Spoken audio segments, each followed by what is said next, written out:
அனைவருக்கும் வணக்கம்.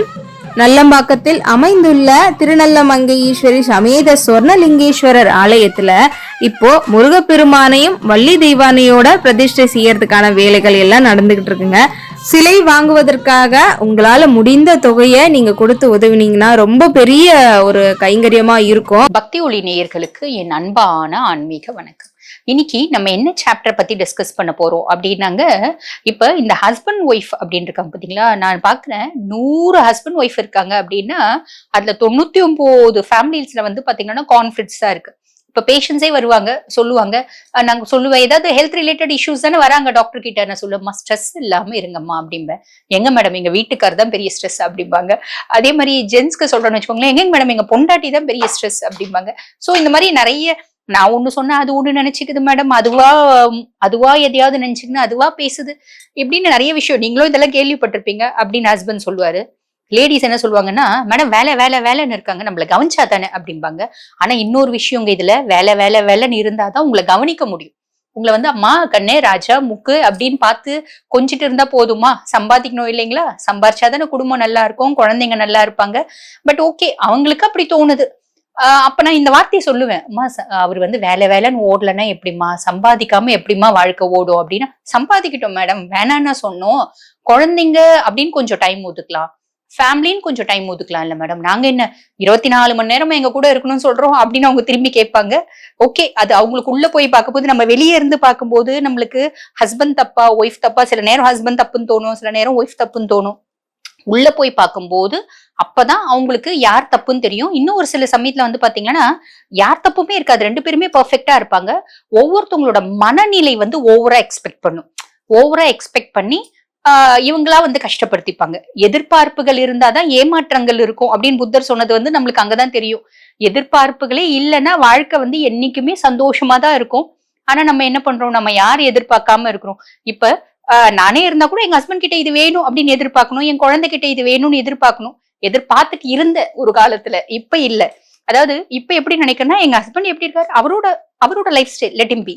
குழந்தைக்கு என்ன விருப்பம் நம்ம செய்யறோம், குழந்தை திருப்பி செய்யணும் அப்படின்னு நான் எதிர்பார்க்கறது இல்ல. சின்ன பசங்க அப்படிதான் இருப்பாங்க அப்படின்ற மாதிரி. அதாவது சின்ன பசங்க நம்ம மேல உயிரா விடுறது அப்படின்றதுலாம் சான்ஸ் இல்ல அப்படின்றது நம்மளுக்கு தெரியும். நம்ம சொன்னாலும் என்னம்மா நீ எப்ப பாரு எதையாவது ஒண்ணு சொல்லிட்டே இருக்க அப்படின்னு பிள்ளைங்க சொல்றதையும் நம்ம கேட்கிறோம் எல்லா ஃபேமிலிலயும். சின்ன பசங்களை போன் விளையாடக்கூடாது அப்படின்னா 10 நிமிஷம் விளையாடுறோம்மா, அவங்க வீட்டுல இது விடுறாங்க, இவங்க வீட்டுல இது விடுறாங்க, நீ ஏமா இவ்வளவு ஸ்ட்ரிக்டா இருக்க அப்படின்னு கேட்பாங்க.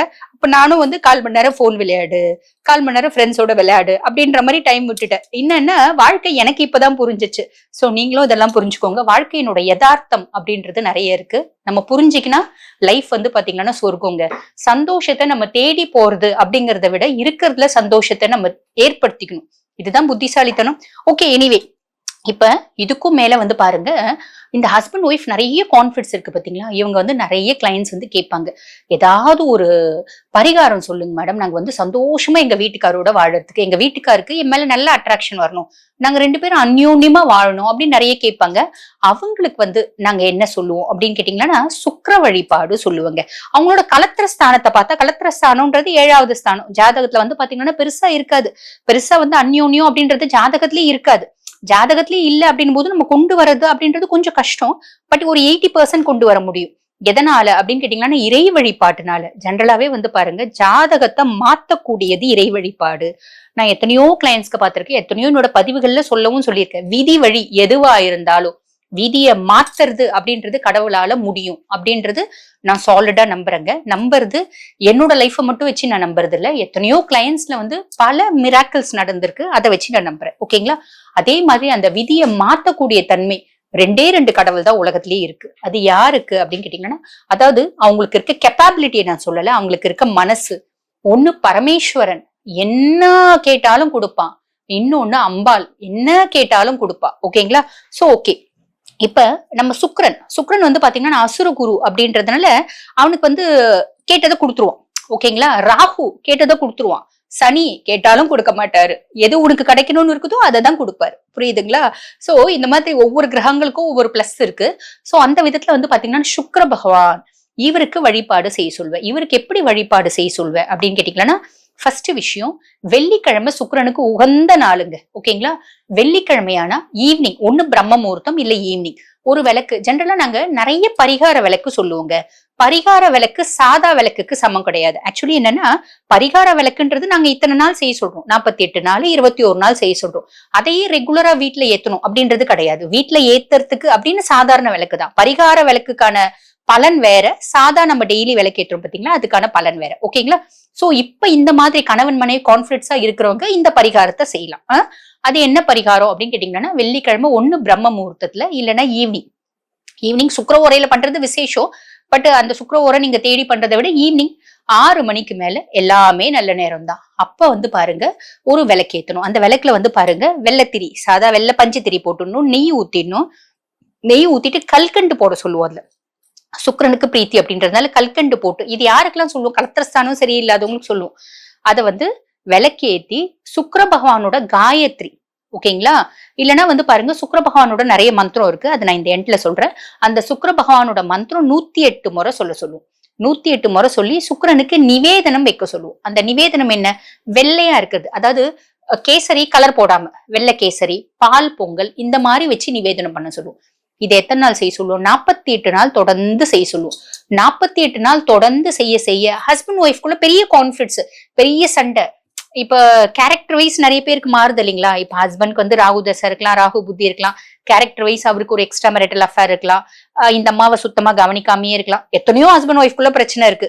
இதே நம்ம நினைச்சுக்க முடியாது. ஒரு சிலர் வந்து ஒய்ஃப்னாலே சுத்தமா பிடிக்காம போயிடுறது உண்டு. சோ இந்த மாதிரி நிறைய விஷயத்துக்கு வந்து பாத்தீங்களா, இது வந்து ஒரு உன்னதமான பரிகாரமா இருக்குங்க இந்த சுக்கிர வழிபாடு. சரிங்களா? அது என்ன மந்திரம் அப்படின்னா, ஓம் திரா த்ரீம் த்ரோம் சஹ சுக்ராய நமக.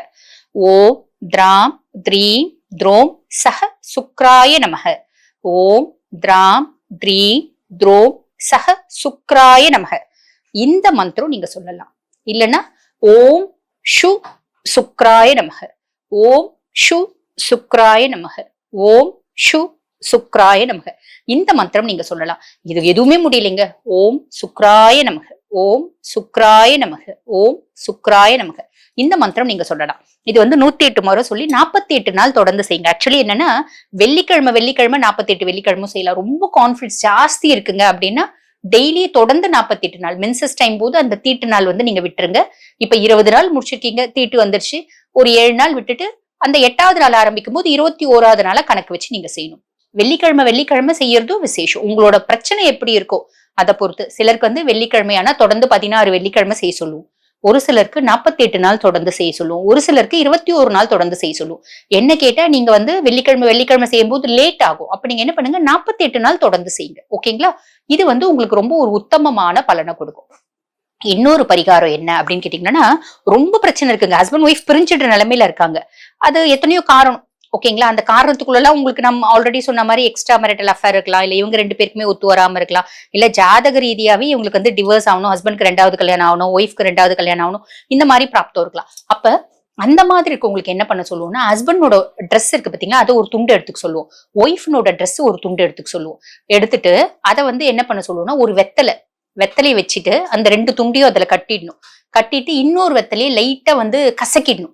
நல்ல கசக்கி அதுல வச்சு எல்லாத்தையும் ஒரு மஞ்சள் கலர் நூல்ல கட்டிடணும். கட்டிட்டு இந்த புத்து இருக்கு பாத்தீங்களா, பாம்பு புத்துக்குள்ள போய் போட்டுட்டு வந்துடணும். போட்டுட்டு வரும்போது அந்த புத்து மண்ணுக்கே ஒரு பயங்கர குட் வைப்ரேஷன்ஸ் உண்டுங்க. அதை பத்தி இன்னொரு பதிவுல பாக்கலாம். அது போட்டுட்டு வரும்போது பாத்தீங்கன்னா அவங்களோட கேரக்டர்ல நிறைய மாற்றங்கள் வருதுங்க. டிவோர்ஸ் வரைக்கும் போனவங்க சரி வேற வழியில வாழலாம் அப்படின்னு வாழ்றவங்க நிறைய பேரை பார்த்திருக்கோம். சரிங்களா? சோ இது ஒரு பரிகாரம் நீங்க பண்ணிக்கலாம். அதுக்கு அடுத்து என்ன பரிகாரம் அப்படின்னு கேட்டீங்கன்னா, சாக்ஷாத் ஈசனுக்கு பஞ்சாமிர்த அபிஷேகம். ஈசனுக்கு பஞ்சாமிர்த அபிஷேகம் அப்படின்றது வந்து பாருங்க, ஈசனுக்கு நெய் அபிஷேகம் பண்ணும்போது பூர்வ ஜென்ம கர்மா போகும், பூர்வ ஜென்ம பாபம் போகும். ஈஸ்வரனுக்கு பஞ்சாமிர்த அபிஷேகம் பண்ணும்போது எல்லா வளங்களும், எல்லா நலங்களும், எல்லா சுகங்களும் கிடைக்கும். ஓகேங்களா? அது உன் ஜாதகத்துல இருக்கா இல்லையா, நீ என்ன வரம் வாங்கிட்டு வந்த. ஒரு சிலர் சொல்லுவாங்க, மேடம் நாங்க பொறப்பே ஈன பொறப்பு மேடம், வாழ்க்கையில ஒரு நல்லது நடந்தது இல்லை மேடம். அப்பேற்பட்டவங்களுக்கு கூட வந்து பாத்தீங்கன்னா பஞ்சாமிர்த அபிஷேகத்தினால நல்லா இருக்காங்க. சோ பஞ்சாமிர்த அபிஷேகம் அப்படின்றது நீங்க ட்ரை பண்ணுங்க. பெருசா வந்து அதாவது கிலோ கணக்குல, அதாவது ஒவ்வொரு பழமும் ஒரு கிலோ கொடுத்து நீங்க பஞ்சாமிர்தம் பண்ணணுன்றது இல்லைங்க. உங்களால முடிஞ்சது ஒரு வாழைப்பழம், ஒரு ஆப்பிள், ஒரு 10 பேரிச்சம்பழம், ஒரு கொஞ்சம் 2 துண்டு பைனாப்பிள், என்னென்ன பழம்லாம் உங்களுக்கு முடியுமோ, கூட கொஞ்சம் கல்கண்டு, தேன் போட்டு பஞ்சாமிர்தம் செஞ்சு இவ்வளவே பஞ்சாமிர்தம் கொண்டு போய் கொடுங்க ஈசனுக்கு அபிஷேகத்துக்கு. இப்ப நிறைய என்ன பண்றாங்கன்னா, சில கோயில்ல வாங்க மாட்டேன்றாங்க அப்படின்னு சொல்லுவாங்க. பட் எங்க ஊர்ல எல்லாம் வந்து பாத்தீங்கன்னா, திருப்பத்தூர் சுத்தி இருக்க ஈசன் கோயில் எல்லாம் கொடுப்பாங்க. ஏதாவது சொன்னாங்கன்னா, டாக்டர் அம்மா சொன்னாங்க அப்படின்னு சொன்னா வாங்கிப்பாங்க. ஏன்னா நிறைய பேர் தெரியும். பட் சென்னையில எனக்கு தெரியல. நீங்க உங்களுக்கு தெரிஞ்ச ஈசன் கோயில்ல, அந்த ஈசன் கோயிலும் ஒரு புராதன கோயிலா இருந்தா ரொம்ப விசேஷங்க. இல்லைங்க நாங்க வெளியே கொண்டு வரதெல்லாம் கொடுக்கறதே இல்ல, போடுறதே இல்ல அப்படின்னு சொன்னாங்கன்னா ஒன்னும் பிரச்சனை இல்லை. அவங்க கிட்டே காசு கொடுத்து அவங்களே செய்ய சொல்லுங்க. ரீசெண்டா ஒரு அம்மா வந்து கமெண்ட்ல கொடுத்திருந்தாங்க, மேடம் நான் இதுதான் வந்து ஈசனை வந்து வழிபடுறது முறை, ஈசனுக்கு வில்வ மாலை எடுத்து போய் கொடுத்து போட மாட்டேன்னு சொல்றாங்க அப்படின்னு. ஈசனுக்கு வந்து பாத்தீங்கன்னா தீட்டு தோஷம், அதாவது தட்டுல கொடுத்தேன் அப்படின்ற மாதிரி சொன்னாங்க. அவர் வந்து கீழே வைங்க அப்படின்னு சொன்னாரு ஐயரு அப்படின்னாங்க.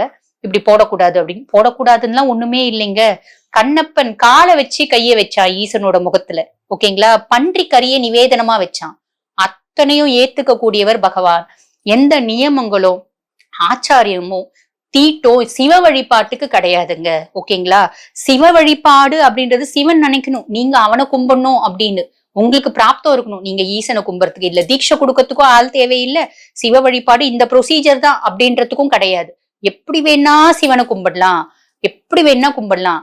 சோ இது வந்து தப்பு, அது தப்பான கருத்து. மேபி அவங்க ஐயருக்கு வந்து அது மனசு வந்து ஒப்பாம இருந்துக்கலாம், அதனால வந்து அவர் அப்படி சொல்லியிருக்கலாம். நான் அதுக்கு திருப்பி கமெண்டே கொடுத்திருந்தேன். இப்ப எனக்கு கமெண்ட் கொடுக்கலாம் டைம் இல்ல. பட் அதை ஒண்ணு பார்க்கும்போது அதுக்கு மட்டும் நான் கமெண்ட் கொடுத்தேன். ஈசனோட வழிபாடுக்கு எந்த ரூல்ஸும் ரெஸ்ட்ரிக்ஷன்ஸும் நார்ம்ஸும் டேர்ம்ஸும் கிடையாதுமா அப்படின்னு கொடுத்திருந்தேன். உண்மை அதுதான். சிவ வழிபாட்டுக்கு இடையில தரகர்கள் யாருமே கிடையாது. சுயம் சிவன் முடிவு பண்ணிட்டான் நீங்க வந்து அவனை கும்பிடணும் அப்படின்னு. உனக்கு பூர்வ ஜென்ம கர்மா, நீ ஈசன் காலடிக்கு போய் புடிச்சிட்ட. இல்ல நடுவுல மனுஷங்க யாரு, அதுக்கு எந்த டேர்ம்ஸும் கிடையாது. சோ நீங்க தாராளமா கொடுக்கலாம். நீங்க வந்து அப்படி அவங்க வந்து இல்லைங்க இது கோயிலினோட ஒரு ஆச்சாரியம் இருக்கு, இந்த மாதிரி ரூல்ஸ் இருக்கு அப்படின்னா ஒன்னும் பிரச்சனை இல்லை. அவங்களே கூட செய்ய சொல்லுங்க. நம்மளுக்கு தேவை, நம்ம நினைக்கிறது ஈசனுக்கு போய் சேரணும், நம்ம செய்யறது ஈசனுக்கு போய் சேரணும், அவ்வளவுதானே. செய்ய சொல்லுங்க. ஒரு உன்னதமான பலன்களை இத்தனை பரிகாரங்களும் வருங்க. அதாவது உன்னதமான பலன்களை கொடுக்கும். நிறைய கிளையன்ஸ்க்கு நாங்க கொடுத்துருக்கோம். நிறைய பேர் சௌக்கியமா வாழறாங்க. அதுக்காக அவங்க எல்லாருமே வந்து ரொம்ப அந்யோன்யமா அதாவது ஸ்ரீராமர் சீதாதேவி மாதிரி வாழறாங்க அப்படின்னு சொல்லல, ஆனா நல்லா வாழறாங்க, ஓகேங்களா. சோ இந்த பதிவு உங்களுக்கு பயனுள்ளதா இருக்கும்னு நினைக்கிறேன். இதே மாதிரி இன்னொரு பதிவுல உங்களை சந்திக்கிறேன். நன்றி.